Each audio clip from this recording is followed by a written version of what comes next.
which is where I belong in the summer, and we take our shoes off and we go in the water and we're drunk and it's magical, and there are like clear jellies, like moon jellies that like sparkle in the water. I don't know if they like absorb the moonlight or whatever it is, but they're like lighting up in the water, and it was like we had our feet in the water, we were like hugging and like holding our hands and like just really close. And then we walk up to my grandma's house and we go up onto her widow's walk, and we're up there and we're talking about life and um, being really close. And then we go back to my house and um, we go to bed. The next morning, um, we make breakfast, and then we go out and we went to go see my godson. And my godson's like the biggest computer nerd ever. Like, he really loves video games and stuff like that, and Martin like totally communicated with him about it.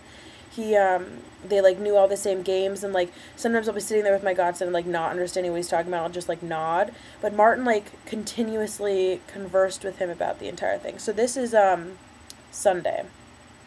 So then um my mom called and told me that Gage and Rob, who are these people that I really don't like, and they're really rich and obnoxious, and like that's one of the things that Martin really doesn't like, is like really rich, obnoxious people, and they're also Republicans, which is annoying to me and to him. So my mom said that Rob had called and invited us over for dinner because it was their son Luke's birthday party. So I asked Martin if he wanted to go, and Martin was like, yeah, like that's fine, whatever. I don't necessarily want to stay like all night long, and I was like, I don't want to stay all night long. Like, it was basically our last night on the island. So we go to this party. We're there. I think part of why I feel like so stressed about what happened ultimately is because it was really nice being around my family and people that I sort of consider like an extension of my family, as Engage and Rob, even though I don't particularly like them, and just letting them think that Martin and I were a couple. Like, that's the honest truth. Like, Martin and I were hugging a lot, and like he would put his arm around me, and like sometimes he wouldn't, and I think it was because he didn't want to necessarily like give off that. But I kind of like pushed him to a little bit because it did make me feel good. And so yeah, and then so we were at the thing, we were at the party, and then we got there probably like 6, and by 8:30 we were done and we wanted to leave. So then we went out to a pool hall and played pool for a while, and then we walked around because I didn't want to drive, and it was raining, and we were in Oak Bluffs at this place called The Lamppost, which had a bunch of pool tables. We had like 3 pitchers of beer between us, so we were pretty drunk.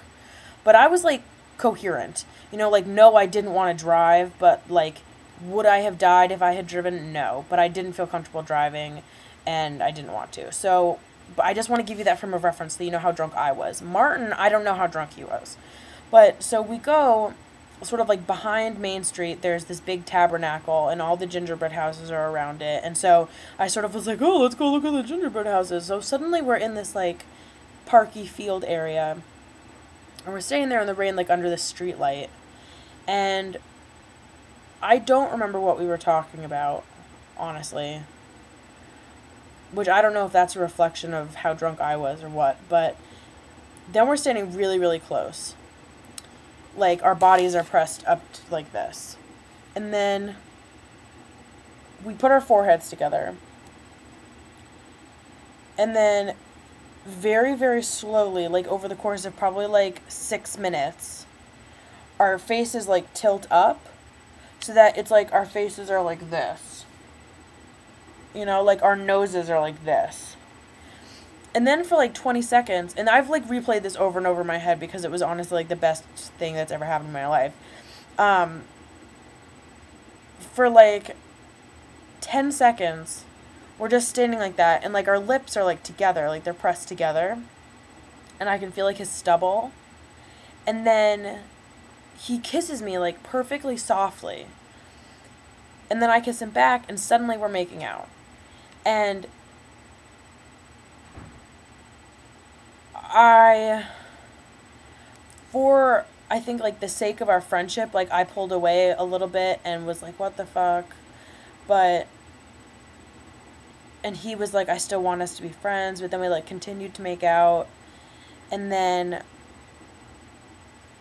we were, like, gonna go somewhere else, but then, not, like, to have sex, we were, like, gonna, like, continue to walk, but then we decided not to because it was, like, raining, and then we were gonna go home, but then my mom texted me being like, when are you guys coming home, or whatever, and I didn't want to go home after what had just happened, so I was like, okay, we're not going home. So we drove down to, like, the Tajmu, which is this, like, a harbor in Vineyard Haven that's, like, 5 minutes away from my house. And I remember, like, stopping at a stop sign and, like, leaning over really quick and, like, kissing him on the mouth. And then, like, continuing. And then we got home and we went into the playroom in my house and, like, laid next to each other. But, like, nothing happened. We ended up falling asleep.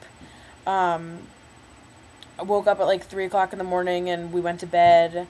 The next day we didn't talk about it.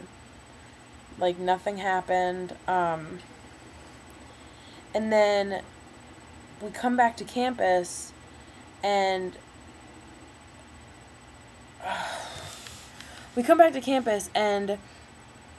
like, as we were driving up, like, we still hadn't talked about the fact that we'd made out.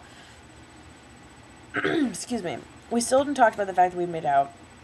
And we're sitting in the car, and it's, like, the last, like, 45 minutes of the drive, and our conversation has culminated to, oh, I know what it was. We were listening to, like, prank calls, and there was some radio station that had done this segment where they had, like, bet this woman Kanye West tickets that she couldn't get her husband to, like, if she told her husband that their 9-year-old son wasn't his, that she needed to calm him down. She needed to tell him that, calm him down, and then he needed to say, like, I still love you, and then she would get these tickets.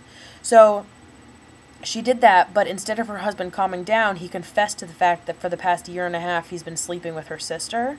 It was horrifying.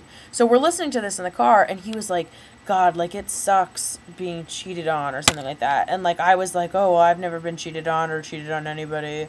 And I was like, oh, well, who cheated on you? And I thought that it was Alice because of something that he had said in the car, or in the field one time. But he was like, some ex-girlfriend, but, you know, like, I have trust things with Alice because, you know, she cheated on her boyfriend at the time, with me, that he was, like, the third thing. He was the adulterer, whatever. And so he had, like, trust things with her, and so the whole conversation culminated to, like, okay, hold on, let me rewind. Sorry, I'm really tired. It's 1 o'clock in the morning. So the fact that he was saying that, like, he had never cheated and that, like, whatever, led me to believe that either A, he didn't remember the fact that we made out, or 2, that he didn't consider it cheating because we were really drunk and it was more like we're friends thing. And so then, but then the whole conversation in the car culminated to me asking him if he considered the two of them still together. And he was like, well, I guess, yeah, I do. And that pissed me off because they're broken up. They're not together on Facebook anymore. Not that, you know, that's, like, some big revealing thing. But, like, they broke up. He has talked about how they're broken up now. He's, you know, like, he'll make comments about how he really doesn't want to go over and see her, or, you know, like, he finds it obnoxious or whatever. Or he'll say, like, oh, I know Alice really wants us to get back together, which leads me to believe that he thinks they're not. So the whole weekend, I was, like, sort of hanging on to this just, like, excitement, I guess, at the fact that they're not together anymore and that he and I are building this friendship, which could potentially one day be something else. And then we made out, and I was like, oh my God, you know, like, because the thing is, like, I could say, I think I might even have said this to you, like, it's not that I have a crush on him, it's like, I am, like, in love with him. You know, like, we're, like, the same. And over the whole drive down there and all of our conversations while we were down there, I realized it even more. Like, we're driving in the car and he plays some song and I'm like, oh my God, is this Linkin Park? And he's like, yeah, this is Linkin Park. He was like, hold on one second, let me play you my favorite song by them. And I know all the words to it because it was once my favorite song. Or we're driving on the vineyard and we pass a yard sale and he's like, I love yard sales. And I'm like, my mom doesn't let me go to yard sales because it's like, she thinks it's dirty, but sometimes I'll go by myself and I'll buy like old picture frames because I think it's cool to think of all the people that, you know, all the pictures that have been picture framed. He's like, oh my God, I totally agree. Like, I think old picture frames are one of the best things ever, and how people paint over them and there's like 9 layers of paint. And we like went on this whole 15-minute conversation about old picture frames. Like, we're just basically like the same person, and I can talk to him about anything, and I think he feels the same way about me. And we made out, and it wasn't like making out, it was like our faces were like this, and then, but it was like slow, and it was personable, and like, it was personal, because we knew each other, you know, like, I had talked about a lot of like what my issues are, and he talked about his, and anyway, so we got back to campus after that 45-minute conversation, basically learning that he and Alice are still together. And we got back, and our dorms are like basically right across from each other. And so I helped him bring his stuff in, and I just sort of wanted to like, I needed to just like, I really wanted to spend time with him, but I really just wanted to like make out, you know, like,